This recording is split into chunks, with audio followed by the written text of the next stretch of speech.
Hi guys, welcome back to my channel. So the time has finally come where I can review the David Bowie biography, which I said I was going to review in my last review video, but I couldn't because I hadn't finished it in time. So instead, in its place, I had to review a completely different book because I wanted to fill in that void of actually wanting to review another book, really. So, which obviously isn't as grand as the Bowie book that I'm going to review, because it was obviously by a real person, and this one was just like a fiction, and it was an easy read. So that book was by Alice Hoffman. She also did Practical Magic. So on the subject of Alice Hoffman, I searched up what other things that she did. So there's this current book called Rules of Magic. I think it was made in 2017, so I went into my local library and I looked under the author's name, and I fished the actual book out, and I read the back of it and found out that it sort of read a bit like Practical Magic in a way, that there was female protagonists in it, and if they fall in love, something bad will happen. And it's sort of similar to the film of Practical Magic, or maybe the book as well, but I know the film had that aspect to it. So, but then the moment passed in my mind, thinking that I've still got so many books I haven't read yet, so I decided not to pick it up, but I know I will eventually. So if you want to check that review out, then I'll link a little pop-up at the end of this video if you want to check that out. But yeah, but I know that Reese Witherspoon has read it, because she has this organisation called Hello Sunshine, which I actually remembered that because, you know, Den watched in Hello Princess. So, and obviously that organisation, I think she set it up. That organisation is about female empowerment. So I think that's this reason why she picked up that book, because it's about female protagonists and female empowerment. So yeah, so that's that out of the way, the whole Alice Hoffman thing out of the way, and now I'm going to get into the David Bowie review. So if you want to skip forward to that bit, then go ahead. I might tend to ramble on a little bit because that's what I do. So if you want to skip ahead or skip back, to just skip the whole rambling process and go ahead. So now I'm going to review the David Bowie biography.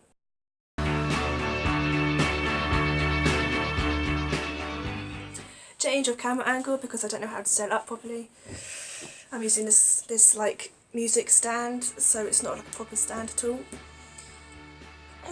So this book, I finally finished it. I got it back in January this year, which is quite weird because obviously David Bowie was born in January, on 8th of January 1947, and just about 8 months older than Mark Bolan.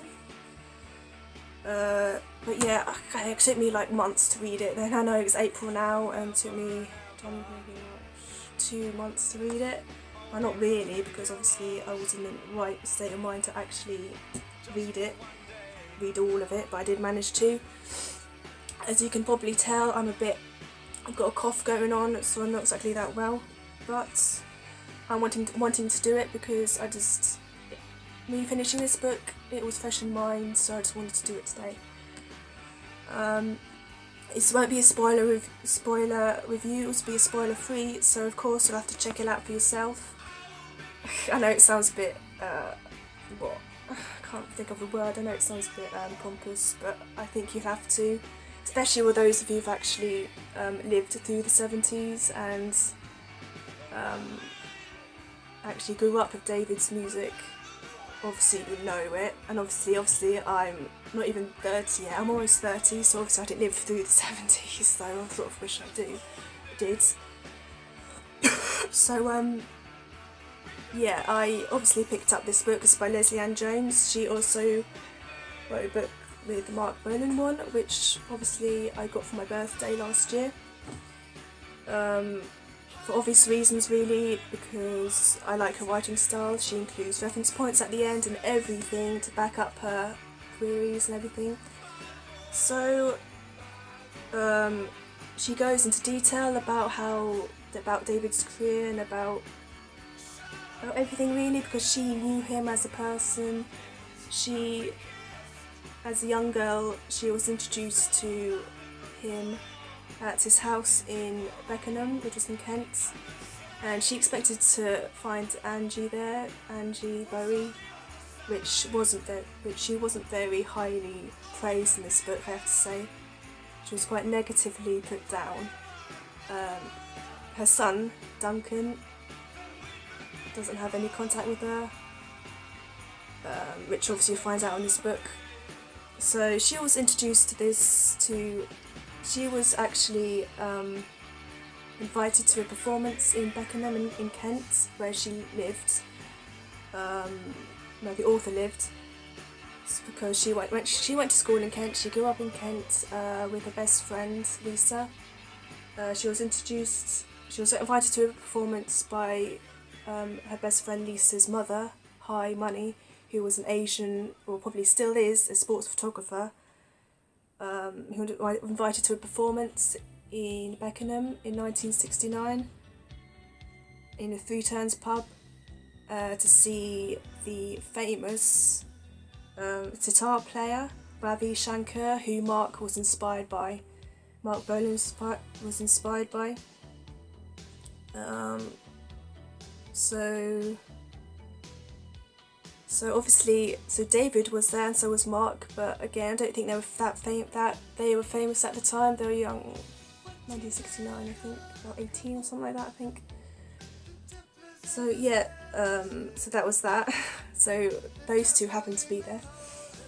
So after that, she went to his house, expecting to find Angie there, but David was there instead. So David, in his kimono, Japanese kimono, and all his garb like that, with a cigarette in his mouth. Of course, he used to smoke a lot and used to take, with his teeth and everything, yellow teeth.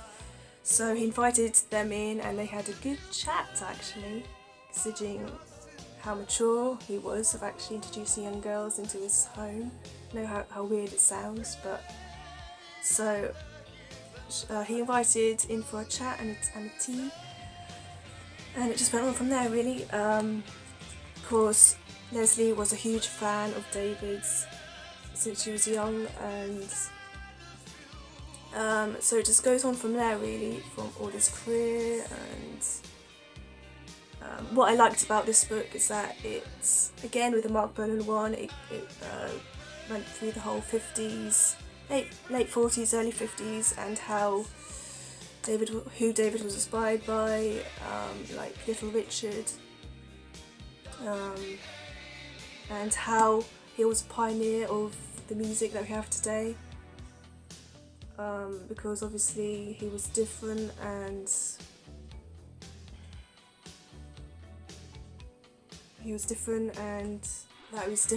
felt like an outcast from society, hence why all his music was inspired by isolation and fear and abandonment by his, I think it was his mother or father. His brother, Terry, I can't remember his last name, it wasn't Bowie. He was his stepbrother. He was sent into a mental institute where eventually he killed himself on the train tracks. He attempted once, but he eventually killed himself. But he didn't go to his funeral. So he wrote this lovely poem. Not a poem, but this like lyric from a song, or it was from something else. I said it's been a while since I actually read the beginning and everything. But yeah, so yeah, obviously I enjoyed this book. I obviously highly recommend it. Sorry it's not a spoiler review per se, because obviously we all know what happened. Well, not everything, but at least we know about his career and stuff. Again, Angie was put down in this book quite a lot, which I guess I didn't much care for, though I sort of did in a weird way. So in this book compared to the Mark Bolan biography, all chapters start off from dates, so like 1969, 1970, or 2015, 2017 2016 when he died. Yeah, I don't know, I can't believe it. Yeah, like Jan 2016, it's so all the way from there. It has like, you know, quotes from famous people. I think they're obviously true quotes, because Leslie is a journalist, so obviously it's her job to actually find quotes and everything from the people. So I had some famous people. He had quite a few affairs. We don't know whether, I didn't know whether he was well, I sort of knew he was bisexual, really. I think all these stars start to experiment, you know, sex. So of course, that's what he did. So he obviously married Angie, had a son called Zowie, and then finally he settled upon Eamon. I don't know how to pronounce it. I know how it says in my head, but I don't know exactly how it's said. But they got married in 1992, and which obviously turned him around. But unfortunately, they were only married for a few years until he passed away. Not a few years, I don't know. No, not a couple of years. It's like they celebrated their 20th anniversary in 1 year. So yeah, sounds like I'm crying. I'm not crying, but I did actually get emotional at the end. So everyone had a lot of nice things to say about him. This book is obviously longer than the Mark Bolan one by 100 or so pages, which is obviously understandable considering that she was a big fan of Bowie, more so than Bolan. And she knew him as a person compared to Mark. However, some surprising facts that I found about this. In Live Aid, yes, even though Queen was the main thing, that main highlight of it, David was actually the main highlight. I think he sang with I can't remember his name now, but he sang with another famous person, Mick Jagger or someone, and obviously that was the duet of the whole show. That was one thing that's surprising. Two was the fact that when John Lennon was shot in 1980 in December, I think. Originally, Mark Chapman was actually going to go for David Bowie instead, because he was in New York at the time, only a few blocks around the corner. Apparently he said that he was going to go for David Bowie after he shot John Lennon, and he had many other celebrities as well, which I can't remember. So that's why I have to read it for yourself, because it's highly recommend it. So another fact was that which sort of coincides with the Mark Bolan story of how he died, was that yes, it was the concrete post that killed him, but it was a steel pin that was holding the post, and that of course, with me with my vivid imagination, I can imagine it. So the steel pin apparently just, of course, when he smashed into the tree, which I can imagine, the steel pin shot right through his temple, and that killed him instantly, which wasn't even mentioned in this book. But then I appreciated in this book, because obviously David and Mark were best friends, real good friends. Which tragically, after the Granada show with the Mark show, with them playing Heroes, not Heroes, what was it? Another song really, and obviously Mark fell off stage. And that was it really, they couldn't shoot it again. And also, so Tony Visconti, he thought it was he didn't like the whole fan hysteria surrounding his death. So obviously a load of fans came to his funeral. It was his cremation, and he didn't really appreciate the whole fan hysteria around it. Of course, he thought that it actually mocked the whole proceedings.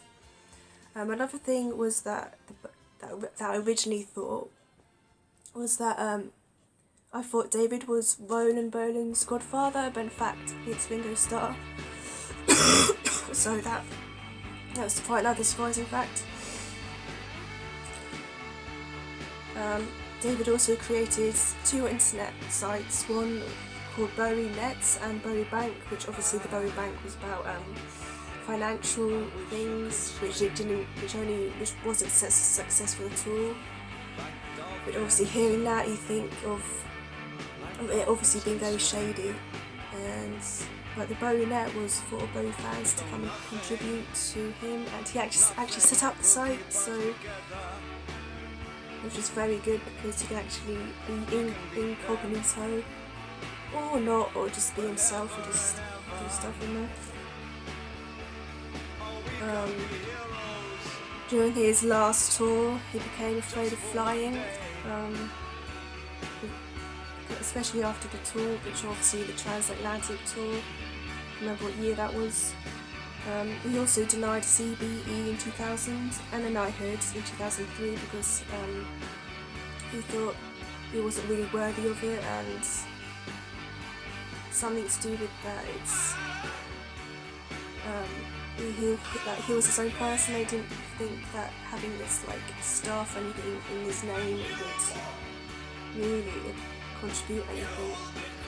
Which I guess is understandable, but of course everybody loved David, so obviously they sort of deserve that.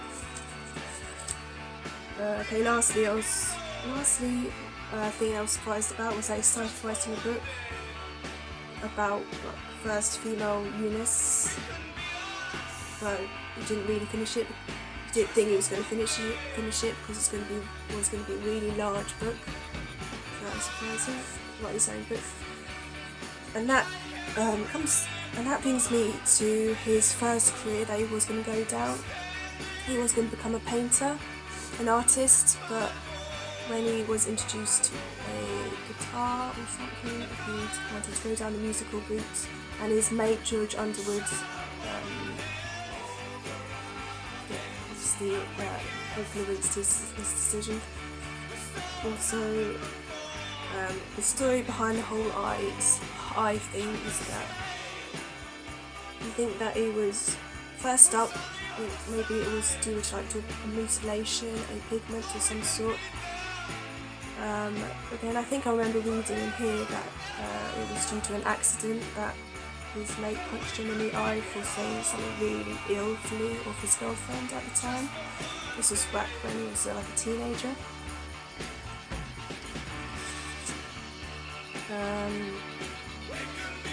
So he was abused when he was young, hence why all his songs was very like alien and very isolating, and about abandonment and about sorrow and mental illness.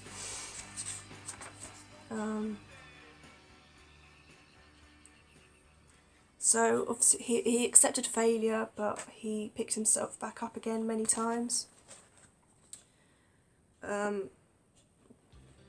So obviously go ahead and read for yourself. It's been a while since I read it. I practically picked it up back in January from Waterstones, having to exchange it from another book that I received at Christmas, which I already had. So obviously a good decision in the end. In my next book related video I will be doing a comparison between the Bolan and the Bowie books. Of course they're different people, but really I'll be comparing Leslie Ann Jones' writing style. Even though they're the same, but I'm still going to be comparing the two people, even though obviously Bolan died even because David lived longer than Mark did, so obviously it'll be unfair, but I'm still going to do a comparison video anyway, just for interesting like stuff and nostalgia. So, as I'm looking down here, I got a load of notes which I wrote whilst I was reading. But anyway, all these notes practically are comparisons between the two books and the two people, though it's going to be unfair. So yeah, so obviously this book contains pictures, and so does the marked one, just to obviously compensate with the whole writing and stuff. But yeah, obviously I recommend you to get this book. So these taglines at the start called "A Fascinating Insight in one of the greatest artists of our time." I agree with the insight part, because obviously I didn't know that a lot of surprising things near there I didn't know about, and it evocatively portrays Bowie's life with the tenderness you wouldn't expect, and a personal friendship in writing, an endearing and powerful tale, which I also agree with, because they were like, I won't say friends, but they did actually know, she did actually know David, so yeah, pick it up for yourself. That's the whole blurb of it, back of it. Shiny cover, but yeah, it's a spoiler-free review, so I'm sorry about that. So in my next book review, at the moment I'm reading Queen of the Damned for October, which it's like a challenge for myself, a deadline, so I can actually finish it by October, because it's Halloween month, and I thought I'd do another book review really. I do like doing book reviews, even though I stutter with my words, because talking to a camera, which I need to stop doing. So yeah, that's my review. I'll see you on my next video.